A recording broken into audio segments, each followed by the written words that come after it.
Duchingu and Jiang Wang couldn't stand each other since childhood. Yet, fate had it that one year, they were the only two suitable marriage partners left in their social circle. Duchingu declared she'd rather die than marry Jiang Wang. Suddenly intrigued, Jiang Wang retorted, "Then I'm definitely marrying you. Go ahead and drop dead." On their wedding day, Duchingu released dozens of ducks to humiliate Jiang Wang. Expressionless, he picked one up and called it wife. Duchingu instantly lost the desire to taunt him. Staring at the man so insistent on marrying her, she sneered, "You'll regret this." 3 years into the marriage, Jiang Wang caught Duchingu cheating for the 99th time. Only then did he truly understand what she meant by regret. Having flown through the night, Jiang Wang stared, his face sallow, at the clothes strewn across the floor. The cloying scent hanging in the air churned his stomach. Duchingu was naked, leaning against her male companion, who was draped in Jiang Wang's own pajamas. Her pale hand roamed over the man's body, the amusement in her eyes deepening. Duchingu raised an eyebrow, flashing a wicked smirk at the man who'd come to catch her. "Well, doesn't he look better in it than you?" She paused. "Jiang Wang, if I recall correctly, this makes 99 times, right? After all this, you still won't agree to a divorce." Jiang Wang numbly rubbed his stomach. For the first time, he didn't lash out at Duchingu's cruelty. "Get dressed. Let's talk outside." Duchingu scoffed at his retreating back. "Talk about what? What is there to talk about between us?" Jiang Wang stopped, but didn't turn around. "About the divorce." Duchingu's mouth fell open slightly in surprise. "Finally, Miss Du, your wish is about to be granted."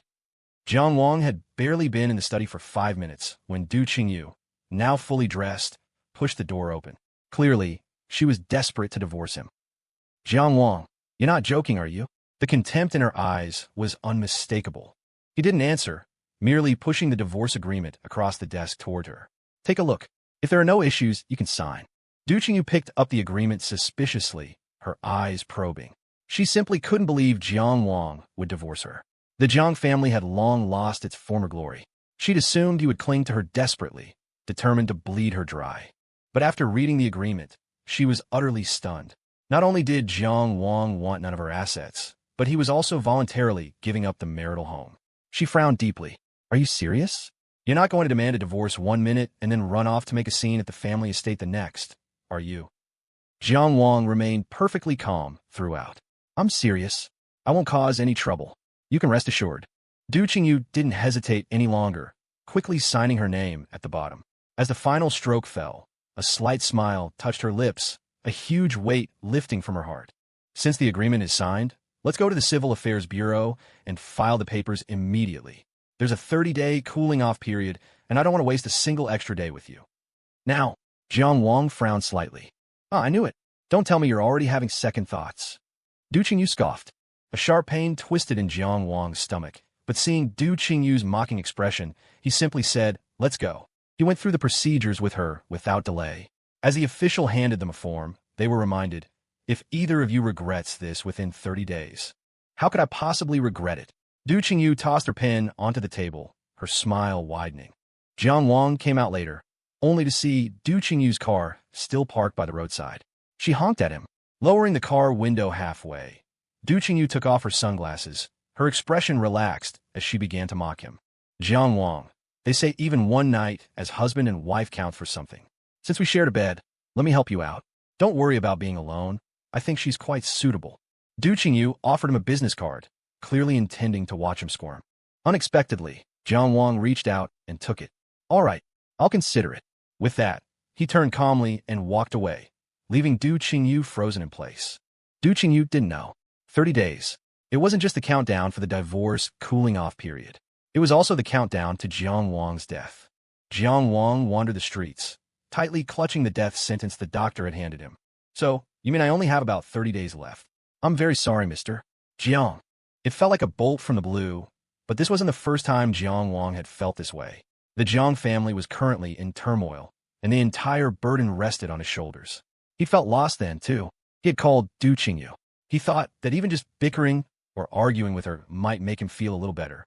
But Duchingu hung up every time he called. Finally, fed up with his persistence, she simply turned off her phone.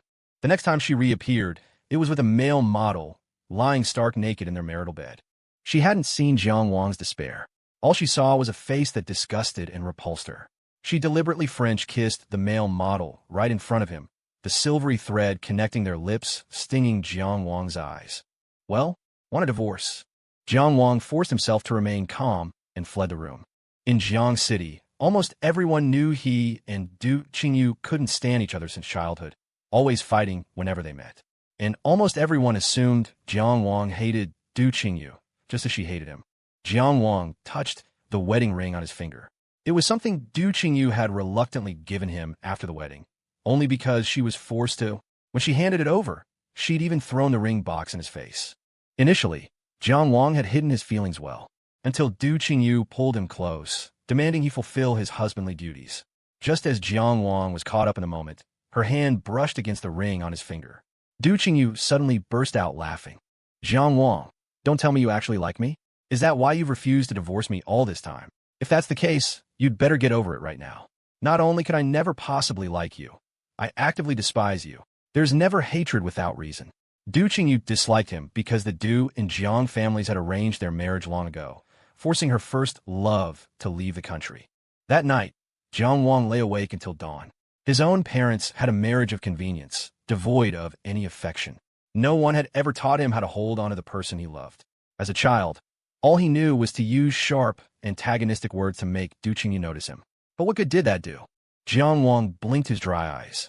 The constant buzzing of his phone disrupted his thoughts. He glanced at it. It was Duchingu sending out a flurry of red envelopes in a group chat, digital cash gifts often used for celebrations. What's going on? Why so happy, Miss Du? Someone asked in the chat. Duchingu didn't type anything back. Instead, she just dropped a picture into the chat, the signed agreement for their divorce cooling-off period. That single image hit the chat like a bombshell, instantly drawing out all the silent lurkers. Divorced? Jiang Wang actually agreed. This is fantastic news. Qingyu, you're finally free of that burden. Definitely cause for celebration. You said seeing Jiang Wang's face every day made you too upset to sleep. Now you're free. You could cycle through 10, 20 different guys by your side, and no one could say a word. Doesn't anyone find this weird? Qingyu slept with all those models, and Jiang Wang put up with it. Why would he suddenly stop tolerating it now? Maybe he's just messing with you? What if he doesn't show up when the cooling-off period ends? Then Qingyu still won't get the final divorce papers. After that message, the group chat fell silent. Immediately after, Jiang Wang's phone started ringing. Jiang Wang, you're not just messing with me, are you? When the cooling-off period is over, are you actually going to finalize the divorce? A faint, wry smile touched Jiang Wang's pale face. He spoke softly into the phone. Oh, yes, I'm just messing with you. A pause. Duchingu, what are you going to do about it? The person on the other end of the phone was gasping for breath. Jiang Wang imagined that if he were standing right in front of Duchingu at that moment, she wouldn't even wait the month. She'd probably try to strangle him with her sharp nails then and there. Before Duchingu could even start cursing him out, he laughed again. Duchingu, I'm not messing with you this time, but I have a condition. Duchingu didn't answer. Jiang Wang didn't seem to care, continuing on his own. I need you to do 10 things with me. Once those 10 things are done, I'll obediently sign the divorce papers with you. I promise, from then on, I will completely disappear from your world. The temptation of that offer was immense. Duchingu frowned tightly. 10 things is too many. 5. Jiang Wang chuckled softly. 5. The first thing, Jiang Wang wanted Duchingu to accompany him to a charity gala. He was dressed to the nines. When Duchingu came to find him, her fingers were flying across her phone screen, her eyes not even glancing his way. Jiang Wang didn't mind. He knew she rarely had anything nice to say. But unexpectedly, once they were in the car, the first thing Duchingu did upon seeing him was frown. A grown man like you dieting? Your complexion is sallow. It looks terrible. Jiang Wang's fingers curled slightly. He stared straight ahead, not responding. When they got out of the car, Duchingu grabbed his hand. Seeing Jiang Wang stiffen, she spoke with a touch of disdain. What's wrong? It's not like we haven't held hands before. We've done much more intimate things. Why are you acting all prim now? Jiang Wang's cold hand was enveloped by Duchingu's warm palm. This certainly wasn't the first time Duchingu had held his hand, but it was the first time she had initiated it. Everyone present stared wide-eyed at the strangely harmonious atmosphere between them. The auction began, and Jiang Wang saw something he wanted. He instinctively went to raise his paddle, but the woman beside him beat him to it. It was a posthumous work by a deceased foreign artist. Many people liked it and were eager to raise their bids. But in the end, Duchingu won it with a high bid. An inexplicable warmth spread through Jiang Wang's chest. Do this painting. Have it mailed to the Zhao family in Nanchang. Jiang Wang's outstretched hand froze midair. So, the painting wasn't bought for him after all. A thick wave of bitterness threatened to engulf him completely. He suddenly stood up and walked towards the exit. Duchingu frowned, strode after him, and grabbed his arm. It's not over yet. Where are you going? Seeing him ignore her, Duchingu grew impatient. You were the one who wanted me to come here with you. What's got into you now? Are you sick? That phrase, "Are you sick?" seemed to pierce Jiang Wang's heart. Yes, I am sick.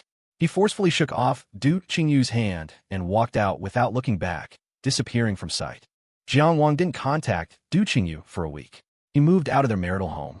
At first, Duchingu didn't think much of it, but whenever she thought about the remaining 4 tasks, she felt restless, as if Jiang Wang would cling to her again if they weren't finished quickly. Unable to hold back any longer, she called Jiang Wang. When Duchingu's call came, Jiang Wang had just finished a radiotherapy session. His condition was deteriorating rapidly, accompanied by bone pain throughout his body. There are still 4 things left, Jiang Wang. Don't try any tricks. Jiang Wang paused for a moment. I want to go to Tibet. Duchingu frowned. Now? Yes, right now. Duchingu thought Jiang Wang was completely insane, but for the sake of the divorce, to get rid of him, she really did buy a plane ticket to Tibet right away. Jiang Wang arrived bundled up tightly. By the time he got there, Duchingu was already waiting impatiently. What took you so long? I offered to pick you up, but you refused, and then you take forever getting here yourself. Listening to her chatter, Jiang Wang simply picked up her suitcase. Knack, Duchingu scoffed, expertly handing him everything she was carrying. These were subconscious actions she didn't even notice herself. The plane was about to take off, but Duchingu's phone suddenly rang. Jiang Wang stood at the boarding gate, looking at her from a distance.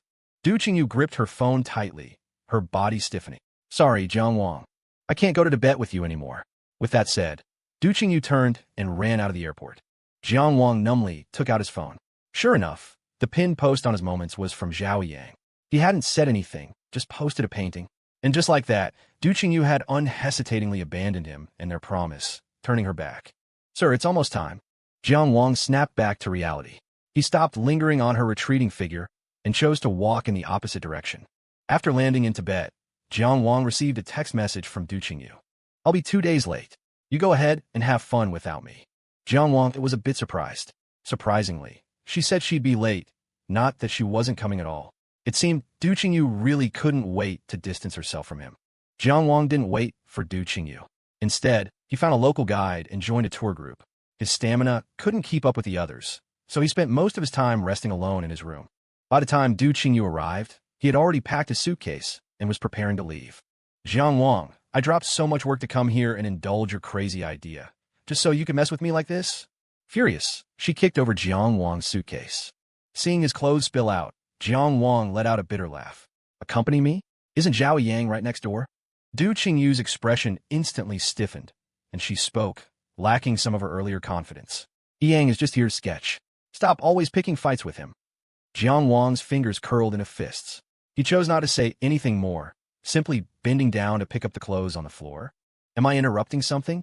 Xiao Yang suddenly appeared at the doorway. The anger on Duchingu's face vanished instantly, replaced by caution and eagerness. Weren't you feeling unwell? Why are you up?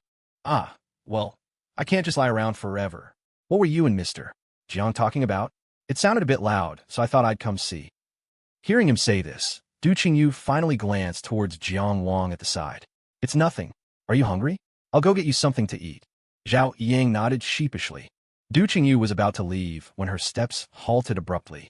She turned to Jiang Wang impatiently. And you? What do you want to eat?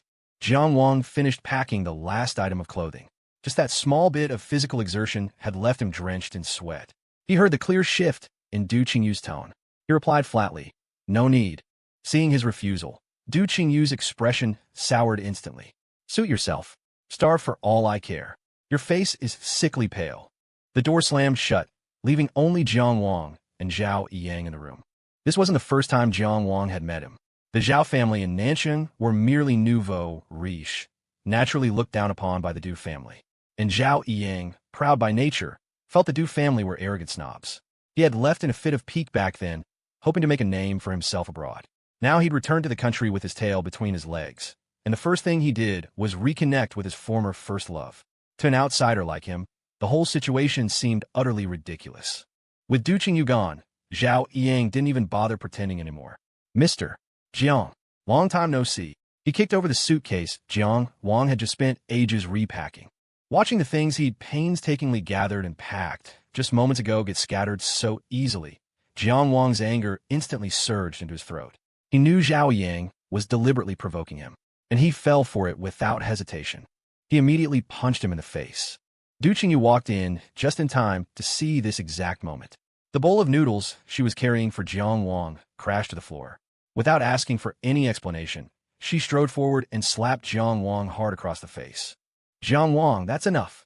Xiao Yang, pale-faced, looked at Duchingu. It's my fault. I accidentally kicked over Mr. Zhang's suitcase. I know he doesn't welcome me. I really shouldn't have come here. He turned and left the room. Without a second thought, Duchingu moved to follow him. Jiang Wong suddenly called out to her. Duchingu. The third thing, stay. Duchingu clenched her fists, glaring furiously at Jiang Wong. Jiang Wong knew what she wanted to say. He took a ragged breath, his body seeming to lose all strength as he slumped to the floor. He rubbed his ear, still ringing from where she'd hit him. Sitting by the pile of clothes on the ground, he started refolding them. Isn't this what you wanted? To divorce me and marry Xiao Yang? After this task, there are only two left. Are you really going to give up after coming this far? Honestly, I wasn't satisfied with how you handled the first two. Don't tell me you've changed your mind about divorcing me. Finished speaking, he lifted his gaze to meet hers. He saw her ink-dark eyes layered with deep scorn. Jiang Wong, self-awareness is a virtue. A pity you lack it. This third task, I agree to it. But remember this clearly. The Zhang family can't protect you anymore. If you dare lay a hand on a Yang again, I'll make sure there's not enough left of you to bury. Jiang Wong lowered his head, a bitter smile twisting his lips. Who didn't know how to make threats? Back when their arguments were at their fiercest, Duchingu had never been his match. Besides, he would soon grant her wish anyway. She wouldn't even need to lift a finger. Duchingu made a call to Xiao Yang, soothing him until he was calm. Under her arrangements, he would return to the country early. Watching how carefully she protected Xiao Yang, Jiang Wong felt a bitterness like he'd swallowed gall. So, it wasn't that Duchingu didn't know how to love someone. She just didn't love him. When Duchingu returned, Jiang Wong still hadn't finished packing his clothes. She couldn't stand watching any longer, pushed him aside, and bent down to pack them herself. Useless. Just this small pile, and look at you, taking forever and still not done. Anyone watching would think you were on your deathbed, without even this much strength. Jiang Wong suddenly felt an urge to tease her. That's right, I am dying. So what? If I died, would you regret treating me like this while I was alive? Duchingu froze for a second.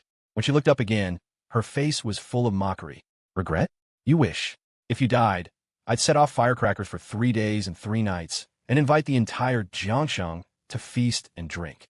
Jiang Wong laughed until tears streamed down his face, clutching his lower abdomen. Duchingu, you really have a venomous tongue. And after we've slept together, Jiang Wong didn't linger. He could clearly feel his body had reached its limit. After returning to Jiangsheng, he spent another week bedridden. After each radiotherapy session, his hair fell out at a visible rate. When Duchingu called to hurry him about the last 2 tasks, he hid in the bathroom, staring silently at his reflection in the mirror all afternoon. Later, fully disguised, he went to the mall and bought a wig. Did you cut your hair? Jiang Wong didn't answer, getting straight into her car. Let's go. Duchingu frowned, subconsciously reaching out to touch Jiang Wong's wig, but he quickly dodged away. We're in a hurry. Are you coming or not? Duchingu got into the car. Just a friendly reminder, there are less than 7 days left in the cooling-off period. You need to hurry up and think of the last 2 tasks. Jiang Wong didn't answer, his gaze fixed on the scenery outside the window. Before, he had been too busy being angry with Duchingu, busy trying to make her notice him, that he'd overlooked so much of Jiangqing's beauty. He had thought that if he just reached the same heights as Duchingu, they could stand hand in hand and admire the same view. But the truth was, even standing side by side with someone she didn't love, she would look right through them. Yet for the one she loved, she was willing to bend her proud back. The 4th task Jiang Wong requested was for Duchingu to accompany him to an amusement park. How childish. Duchingu glanced at him with disdain. Jiang Wong lowered his gaze. He had seen Duchingu go to the amusement park with Xiao Yang, patiently taking countless photos with him there. It wasn't that he wanted to compete with Xiao Yang. Rather, going to the amusement park with Duchingu had been a childhood wish of his. This fourth request was about making little Jiang Wang's dream come true. Although Duchingu was physically beside Jiang Wang, her mind had long since drifted elsewhere. Her eyes were glued to her phone. When Jiang Wang asked her to take a picture, he had to call her name 4 or 5 times before she'd finally tear her gaze from the screen to look at him. As night fell, Duchingu urged him to leave 3 times, but he ignored her completely, until the Ferris wheel nearby lit up. "Ride this with me, and then we'll go." Seeing the faint light in Jiang Wang's eyes, Duchingu froze. After a moment, she pressed her lips together and spoke. "Jiang Wang, even if we reach the very top of the Ferris wheel, I won't fall in love with you." Time ticked away. Jiang Wang's eyes stung, and he quickly turned his head away. "What are you thinking? I've just never ridden one before." A phone call broke the silence. On the other end, Xiao Yang hurriedly said something. What? Jiang Wang couldn't tell. After hanging up, Duchingu was anxious to leave again. But this time, she didn't even offer a single word of apology. When the Ferris wheel reached its highest point, Jiang Wang looked down at the myriad lights of the city below. Tears splashed onto the floor of the cabin. He spoke softly. "Happy birthday, Jiang Wang." After that day, Jiang Wang was rushed to the hospital with a high fever, needing emergency treatment. The beeping of machines beside him seemed to fall on deaf ears. In his delirium, he thought he saw Duchingu come to visit him. Seeing his half-dead state, her eyes held not a shred of pity. Duchingu curled her lips and laughed mockingly at him. "Serves you right. What goes around comes around. You should just hurry up and die. Then I wouldn't have to do that incredibly boring last request of yours." In the dream, Jiang Wang gritted his teeth in anger, but his heart felt like it had been soaked in lemon juice for days, sour and aching. He forced his eyes open, clinging to his last breath. But the person he longed to see wasn't there. "Thank God, you're finally awake. Do you know how long you were out?" Jiang Wang had always been proud, and her social circle was particularly obsessed with fame and fortune. The Jiang family had fallen from grace, and Duchingu had always been at odds with him. Everyone knew that with the Jiang family's downfall, Duchingu would be the first one to come gloat. So, they had all quickly chosen sides and drawn a clear line between themselves and him. The only person Jiang Wang could really talk to now was this doctor friend who had been looking after him, Lu Xiho. Hearing this, Jiang Wang looked at him in alarm. "What's the date today?" When Lu Xiho heard the question, he thought Jiang Wang was again distressed about how little time he had left. He hid his own emotions and began to gently console him. "It's the 28th. I'll Wang you. Where's my wig?" Jiang Wang cut him off. Lu Xiho paused, taken aback. "It's here. I put it away for you." Jiang Wang curled his fingers slightly as he took the wig from him. His eyelids were lowered, making his thoughts impossible to guess. "Xiho, while I was unconscious, did anyone come to see me?" He asked casually, but his fingers tightened around the wig. Lu Xiho didn't call him out on his pretense, but he didn't want to lie to Jiang Wang either. "Wang, Duchingu didn't come." After saying this, Lu Xiho quickly turned away, blinking back tears from his reddened eyes. Not only did she not come, she wouldn't even listen to his calls or take his hints. Unconscious? What kind of joke is that? Anyone could be unconscious, but not Jiang Wang. "I'm very busy. I don't have time for his games. Apart from that last request, I won't agree to anything else. Tell him to save it and stop bothering me for no reason." Jiang Wang called Duchingu. After she hung up on him 3 times in a row, his patience wore thin. He sent her a text message. Sure enough, less than 2 minutes later, his phone rang with her calling back. But Duchingu's voice was thick with exhaustion. "Yang is sick. I need to stay with him. Let's postpone the last thing for a couple of days." She was about to hang up again. Jiang Wang quickly shouted into the phone, "No." As soon as the word left his mouth, Duchingu scoffed at him. "It's only 2 days. It's not like I'm breaking our agreement." Jiang Wang, know when to stop. A pang hit Jiang Wang's chest, and he had to swallow hard against the bitterness rising in his throat. He forced a casual tone, laughing despite the pain racking his body. "Duchingu, it's just the last thing. Finish it, and you're free. Unless, are you having second thoughts? Want to continue being husband and wife? That's fine by me. I have no problem with it." Duchingu never could stand him using words like that to provoke her. Seeing his tactic work like a charm yet again, Jiang Wang clutched his phone and roared with laughter after she hung up. He laughed until tears streamed down his cheeks and into his mouth, the bitter taste like a knife twisting relentlessly in his heart. The walk downstairs should have taken 5 minutes, but it took Jiang Wang nearly 20 before he finally stood in front of Duchingu. "Took you long enough," she snapped, her face etched with impatience. "It's the last thing. Hurry up and say it." Seeing her obvious annoyance, Jiang Wang didn't rush. He got into her passenger seat and carefully fastened his seatbelt. Only after doing all this did he turn his gaze to Duchingu. It's simple. Make me lunch. Duchingu stared at him, incredulous. Just lunch. Jiang Wang nodded. Just lunch. Duchingu's suspicious gaze swept over him again and again. For the previous 4 tasks, Jiang Wang had been nothing but demanding and difficult. For this final task, she had expected him to ask for something impossibly hard, like asking for the moon itself. Yet, unbelievably, all Jiang Wang wanted was a lunch cooked by her. She glanced at the time, then took out her phone and sent a few messages. Afterward, she drove to the supermarket. This was the first time Jiang Wang had ever gone grocery shopping with Duchingu. It was also the first time the two of them had acted like an ordinary married couple. Jiang Wang pushed the shopping cart, while Duchingu stood nearby, telling him what to buy. As they were checking out, a child ran wildly past and was about to crash into her. Jiang Wang instinctively pulled her behind him. At that moment, her hand clamped down tightly on his. Jiang Wang looked down at their intertwined hands, his eyes misting over again. This was the second time Duchingu had willingly taken his hand. But before he could even register the searing warmth of her palm, she abruptly let go. He followed Duchingu back to their marital home. The apartment held few memories for them. Forced into marrying him, Duchingu had rebelled against him in every conceivable way after the wedding. Her 99 affairs were merely the tip of the iceberg.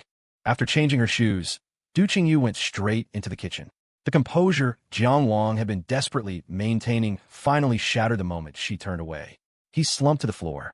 By the time she came out again, he had put his mask back on, looking calmly at the meal Duchingu had prepared for him. He hadn't known she could cook. He was astonished that this proud, pampered woman would actually learn to cook for a man. Duchingu must truly love Xiao Yang. So many dishes. Jiang Wang frowned, watching her bring out plate after plate. Can the two of us even finish all this? Given his current physical condition, there was no way he could eat so much. He worried that even a few extra bites would give him away. Duchingu set down the last plate, her expression perfectly calm. Who said it's just the two of us? Jiang Wang stared at her, stunned. Before he could react, the doorbell rang. The next second, Duchingu put on a smile and went to open the door. Qingyu, am I late? It's all those students today, pestering me with questions. Xiao Yang, with practiced ease, pulled a pair of men's slippers from a shoe cabinet. Jiang Wang remembered those slippers. He'd bought them not long ago, but he'd moved out before he ever got the chance to wear them. Seeing Xiao Yang's familiarity with his home now, a tremor ran through him. Not late at all, just in time. Go wash your hands and let's eat. Duchingu's gentle voice stung Jiang Wang's ears. Xiao Yang smiled at her, then walked to the dining table. Mr. Jiang, sorry I'm late. Jiang Wang didn't reply. Xiao Yang hadn't expected one anyway and headed straight for his seat. Qingyu, you're the best, even getting my bowl and chopsticks ready. I know you're a neat freak, so I washed them several times, waiting for your inspection. So, what reward do you want? Xiao Yang reached out and pinched her cheek. I want you to eat well. Teaching has been so tiring lately, and you just got over a serious illness. You've gotten so thin. Jiang Wang silently watched the two of them, bantering back and forth. His heart, long dead, seemed to ache anew. He couldn't stop himself from interrupting them. Duchingu, is this the last thing you promised to do for me? Every word was sharp, laced with barbs. Only when Duchingu looked up did she notice. When had Jiang Wang gotten so thin? Guilt flickered across her face, but she still chose to reply defensively. I made so much you can't possibly eat it all. Yang was sick recently. I was taking care of him at the hospital. You're the one who insisted I do this last thing now. I couldn't just abandon him. Xiao Yang sat opposite him, the smugness in his eyes mocking Jiang Wang's foolishness. Suddenly, Jiang Wang felt tired. All his strength drained away. The last bit of resolve he'd been holding on to felt like it had been punched out of him. He was overcome with grief. It wasn't just his heart that hurt. Every bone in his body radiated an intense ache. His head hung low, his figure withered. The next moment, he forced himself to stand up, but his eyes remained fixed on the floor. Duchingu, I never should have expected anything from you. His words were feather-light, like a needle dropping onto the floor, making almost no sound. Seeing him about to leave, Duchingu shifted slightly, as if to move. But in the next instant, Xiao Yang beside her moved faster. He reached out to grab Jiang Wang, but unexpectedly pulled off his wig. For a moment, he froze. Duchingu gasped sharply. Jiang Wang, your hair! Jiang Wang, his back still to her, felt his hands start to shake uncontrollably. His mind went blank. Zhao Yang's action felt like it had ripped away his last shred of dignity. Just as he struggled for an explanation, tempted to just give up and tell Duchingu everything, Zhao Yang picked up the wig from the floor. His expression turned serious, his tone accusatory as he spoke to Jang Wong. Mr. Jiang, I never imagined you'd go so far as to shave your head just to keep Qingyu. After these 5 requests, don't tell me you're going to threaten Qingyu by saying you'll renounce everything and become a monk? Duchingu quickly masked the surprise in her eyes and glared furiously at Jiang Wong. She strode forward, snatched the wig from Zhao Yang's hand, tore it furiously, and then tossed it into the trash can like garbage. Jiang Wong, have you no shame? Threatening me with this? She spat. Do you think I'd be scared? Let me tell you right now, even if you said you were going to drop dead this very second, Duchingu, would sever ties with you completely before you died. Jiang Wong's eyes were vacant, his entire being radiating utter despair. Duchingu, do you really hate me this much? Duchingu's eyes remained locked on him. Beside her, a large hand slipped into hers. She lowered her gaze, finding herself inexplicably unwilling to look at his grief-stricken face. Jiang Wong, it's been 3 years, she said coolly. Haven't you figured it out yet? Yes, 3 years. For 3 long years, he had clutched onto this block of ice. She never noticed how meticulously clean he kept their home. She never cared who laid out her perfectly coordinated outfits each morning. They had been husband and wife for 3 years, yet she moved through their home like a guest. Only he remained, clinging to a semblance of happiness pieced together from illusions. Suddenly, Jiang Wong laughed, his former calm returning. Tomorrow, 9 a.m., I'll wait for you at the Civil Affairs Bureau. He bent down, retrieved the wig from the trash, turned, and walked out of their home. Watching his thin back retreat, Duchingu felt an odd pang in her chest. Before she could process it, her feet were already moving, following him. Qingyu. Zhao Yang grabbed her arm from behind, disbelief flickering in his eyes. Where are you going? Duchingu snapped back to reality, her brow furrowed deeply. I'm going to check on him. Why shave his head out of the blue? I might not know others, but Jiang Wong? Don't I know him? He used to throw a fit if I accidentally pulled out even a single strand of his hair. Shaving his head so suddenly, it just doesn't feel right. Zhao Yang's expression instantly soured. Seeing she was determined to follow, he suddenly clutched his stomach and doubled over. Duchingu stopped short. Qingyu, go after Mr. Jiang. Zhao Yang urged, his face contorted in discomfort. Don't worry about me. Duchingu looked down at him. I'll take you to the hospital first. After leaving, Jiang Wang didn't get far before collapsing by the roadside. A kind passerby found him and sent him to the hospital. When he woke up, Lu Xiho was standing anxiously by his bed. Wang, are you feeling any better? Jiang Wang was in so much pain that even breathing felt faint. Oh, Xiho, could you please help me buy a ticket? You're in this state, and you still want to go somewhere. A faint smile touched Jiang Wang's deathly pale face. The weather in Jiangsheng is always so damp. I never had the time before. Now that I finally do, I want to travel around a bit. Lu Xiho sniffled sharply. Looking at Jiang Wang's increasingly sallow complexion, he couldn't bring himself to refuse. I'll go with you. Jiang Wang shook his head. He had already burdened Lu Xiho for so long. He knew his friend was terrified that if he died, there would be no one to even handle his body. You finally got things stable for yourself. I've troubled you more than enough already. I don't even know how I could possibly repay what I owe you. Tears instantly streamed down Lu Xiho's face. Hearing Jiang Wang's words, he slammed his fist onto the mattress. Who asked you to repay anything? Just focus on staying alive. Why should you let that despicable pair off so easily? Back then, Zhao Yang just took off, and Duchingu insisted on driving after him. That's how she got into the car accident. If you hadn't swallowed your pride, stayed by her side, cared for her, pretended to be Zhao Yang just to give her the courage to live, the Du family would have given up on her long ago. Why should you be the one to bear all this injustice? Who sees the pain you're going through? Xiho, Jiang Wang murmured, I've already let it go. The agreed-upon time had long since passed, but Duchingu was stalling, still not ready to leave. When Zhao Yang asked her for the 3rd time, she set down the glass of water she brought him. Oh, is it time already? Zhao Yang's brow furrowed as he watched the distracted Duchingu. Qingyu, what's wrong? Don't tell me you've changed your mind about divorcing Jiang Wang. Of course not. I just want to make him wait. I put up with 3 years of marriage to him. Now that we're finally divorcing, he's still making ridiculous demands. Let him cool his heels for a bit. Zhao Yang looked hesitant, but seeing her finally get up to leave, he relaxed. Duchingu sat in the car, delaying starting the engine. This divorce was something she'd supposedly longed for. She rubbed her temples, agitated. Just thinking about Jiang Wang's shaved head infuriated her. It wasn't that she hadn't tried contacting Jiang Wang since that day. But he ignored her calls, and her messages went unanswered, like stones dropped into the sea. Even the thought of apologizing got choked back by anger at his behavior. Duchingu turned the steering wheel and headed towards the Civil Affairs Bureau. She resolved that when she saw Jiang Wang, she'd grab him by the collar and demand to know what was up with that ridiculous shaved head. Could Xiao Yang possibly be right? Was he really planning to divorce her one minute and join a monastery the next? She knew Jiang Wang secretly loved her, but she never imagined he'd be crazy enough to use this to threaten her. Soon, the car pulled up to the Civil Affairs Bureau. But Jiang Wang, who should have been there already, was nowhere in sight. Duchingu waited, dumbfounded, until the bureau staff clocked out. Night began to fall, but Jiang Wang never showed up. Staring at the emptying street corner, she scoffed bitterly and slammed her hands hard on the steering wheel.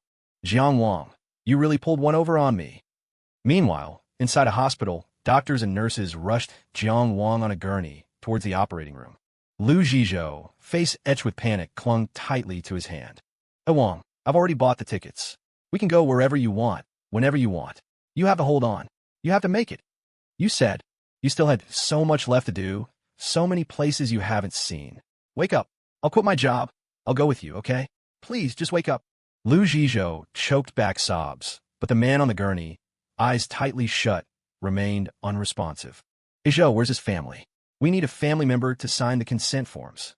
Lu Xiho looked up blankly, fresh tears streaming down his face. I'll call right now. His hands trembled, making it hard to even hold his phone steady. The phone rang and rang, unanswered. Answer the phone, damn it. Duchingu. In his desperation, he slammed a fist against the wall, dialing repeatedly. Finally, a busy signal. His face drained of all color. Duchingu had blocked Jiang Wang's number. His hand clenched the phone, eyes filled with utter despair. Duchingu, you will regret this. Meanwhile, Duchingu sat on her sofa, her phone resting on the coffee table before her. She watched Jiang Wang's number light up the screen, call after call, but remained utterly unmoved. Her gaze was indifferent as she swirled a stemmed glass in one hand. With the other, she picked up the phone and decisively blocked Jiang Wang's number. Jiang Wang had stood her up, leaving her waiting like a fool for hours. That whole bullshit about 5 tasks before granting her freedom. She knew he was a chronic liar. She never should have trusted him. To think she'd wasted so much time playing his stupid games, imagining his arrogant face, probably hiding somewhere this very moment, laughing at her expense. It made her teeth ache with fury. He was probably calling just to gloat, to mock her.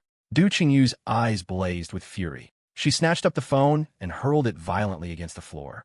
When Xiao Yang arrived, he was met with the sight of Duchingu's furious expression. His heart skipped a beat. Qingyu, did something happen? He asked cautiously, studying her face. Jiang Wang didn't come. The smile on Xiao Yang's face instantly froze. No wonder. Duchingu lowered her eyes. No wonder what? Xiao Yang pursed his lips, feigning reluctance. Qingyu, I didn't really want to say anything about you and him, but Jiang Wang has truly gone too far this time. A vein throbbed in Duchingu's temple. Xiao Yang continued. Did you know? I just heard from a friend that he found someone, God knows where, to put on an act with him, claiming he was sick and needed surgery. They kept calling you to sign the consent forms. He added, by the way, Qingyu, did you get those calls? Duchingu didn't answer him. Instead, her gaze fell upon the phone lying shattered on the floor, where she'd thrown it earlier. Xiao Yang followed her line of sight. So it was true. He then put on a sorrowful expression. Qingyu, I don't understand why Jiang Wang enjoys tricking you like this. Maybe he genuinely doesn't want to divorce you.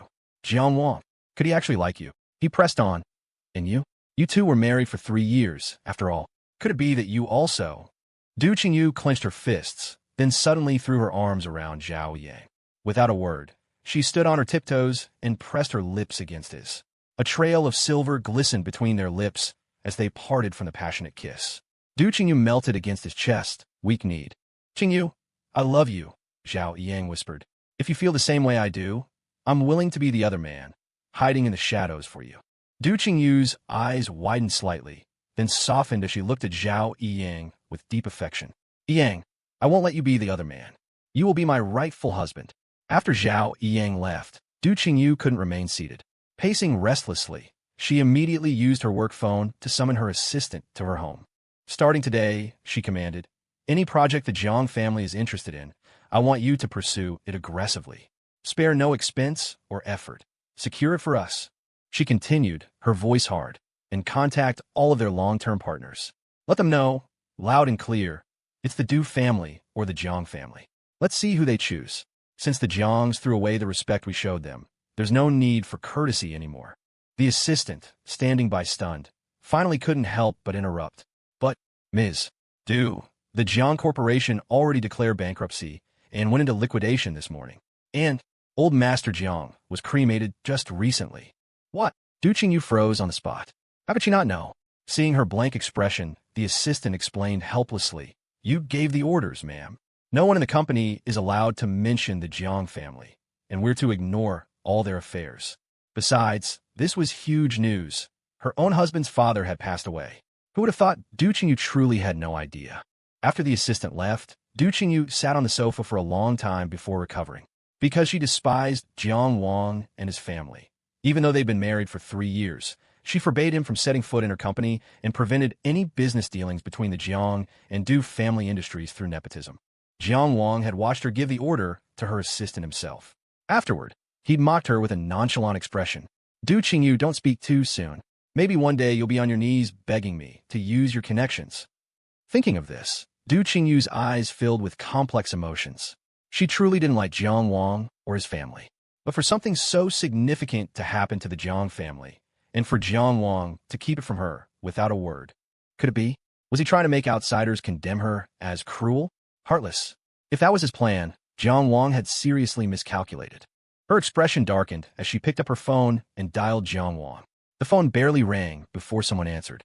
Without waiting for the person on the other end to speak, she launched into her accusations. Jiang Wong, you've really outdone yourself. Standing me up, making a fool of me? Is this fun for you? Is this amusing? I didn't want anything to do with your family's damn mess in the first place, but you didn't even tell me your father died? Are you deliberately trying to make the Du family a laughingstock? Let me tell you the truth. I found that diary you keep locked in the cabinet long ago. I know you like me, but I don't like you. Not only do I dislike you, I find you disgusting. I despise you, and I despise everyone in your Jiang family.